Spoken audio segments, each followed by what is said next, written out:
This is our last day of video production for Police Dynamics here in Riviera Maya, Mexico. The weather has not been cooperating very much, and neither has my camera equipment, but hopefully we got both of them resolved here for just a little bit, at least long enough to continue this discussion on discretion. We talked a little bit yesterday about the principle of discretion and how a lot of it's been limited because we have made discretionary choices based on principles or based on factors other than the character of the individual. I know that when I was first certified, I went through basic training as a police officer in South Carolina way back in, I don't know, 1982. I remember one of the instructors telling us that really we shouldn't exercise discretion out there on the street. That, for example, when we stop a car for a traffic violation, we should have already made up our mind whether or not we're going to issue a ticket before we even approach the car. And I guess the idea behind that was to try to treat everybody fairly, which really and truly doesn't happen in the real world. Perhaps in a future video we'll be able to talk about the principle of fairness versus the principle of justice and how they differ, even though we oftentimes get them confused.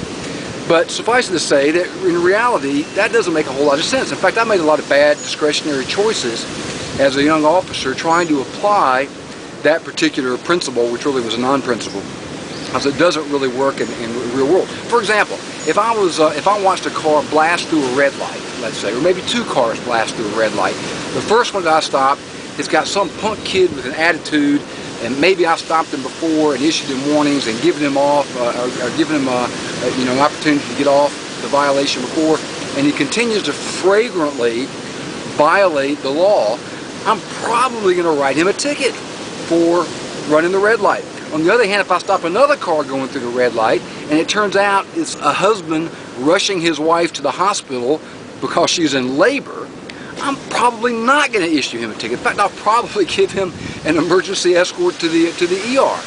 So it's the same violation, but if I had already made my mind up before I made the stop that I was going to issue a ticket, in other words, made my mind up I was not going to exercise discretion, I would have made a really bad choice under those two different scenarios.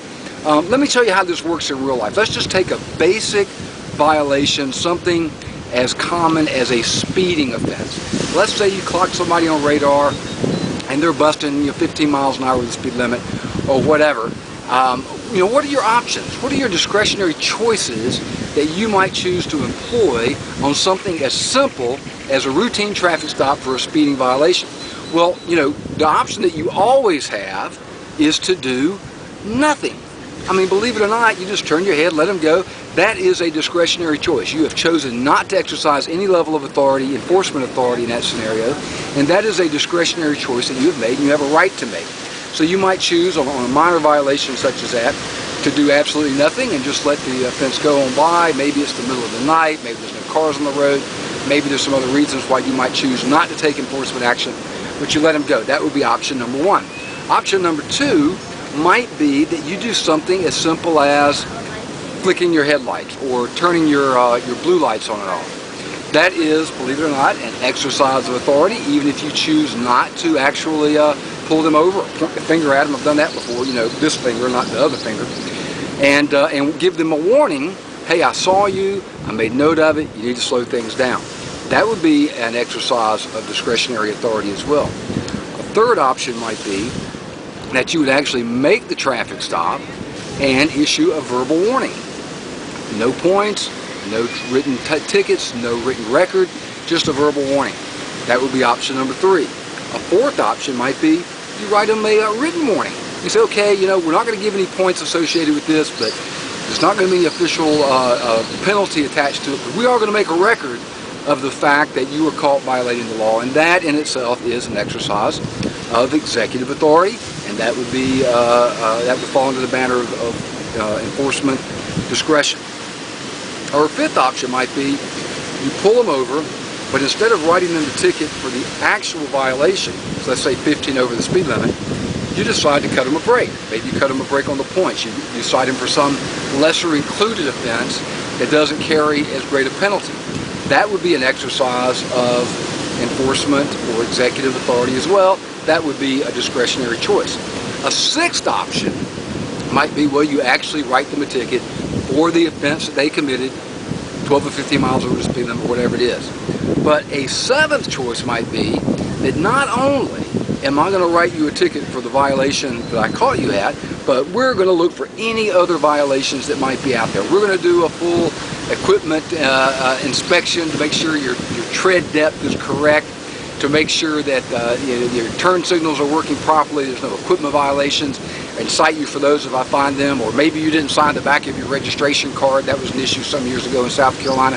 And I will cite you for the offense that you committed and other offenses that I might be able to ascertain as a result of the traffic stop. So the point I want to make is we have a simple traffic violation, routine traffic stop, and there are 7 enforcement options that you have available to you that you can choose from. Now the question becomes, which choice do you make? How do you choose amongst those 7 as to which one you're going to apply to this particular situation? Some people might say, well, you got to choose whatever choice you've chosen for other people in the past for the same offense.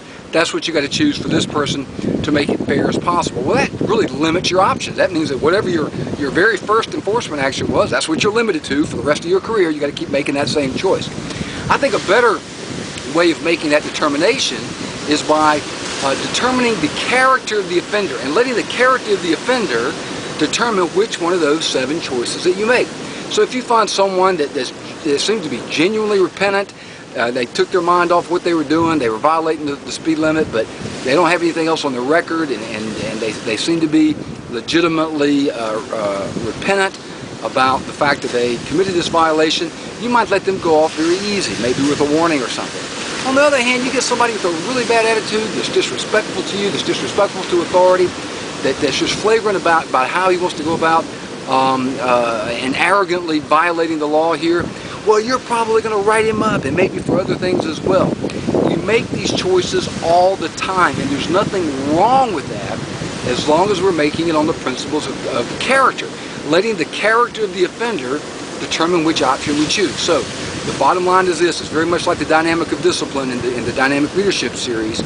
Let the nature of the offense determine your range of options, and then let the character of the offender determine which option you choose amongst those various options. Now that means you got to be quick at determining or making at least some judgment about this person's character, good or bad, and where they might fall in the continuum. You also, of course, have to understand the law, the policies that you have in your particular state and jurisdiction, so you know exactly what your range of options are. And if it's a DUI offense, you probably don't have a lot of options. You're probably going to have to make an arrest. If he's somewhere in that zone about whether he's actually above the legal limit or not, maybe there's some level of discretion that you can make there. But in a DUI case, your options might be very, very limited. In a domestic violence case, your options might be very, very limited. But the principle still applies. You make an evaluation of the person's character and make your decision based upon that. Now, in the next video series, we'll talk a little bit more about how do you make that determination and what are the continuums of the offender. We'll look at the 5 types of offenders in that video, and that'll be the last one, as long as my battery holds out, that we're able to do here at Riviera Maya, Mexico. So Sheriff Ray Nash, until next time.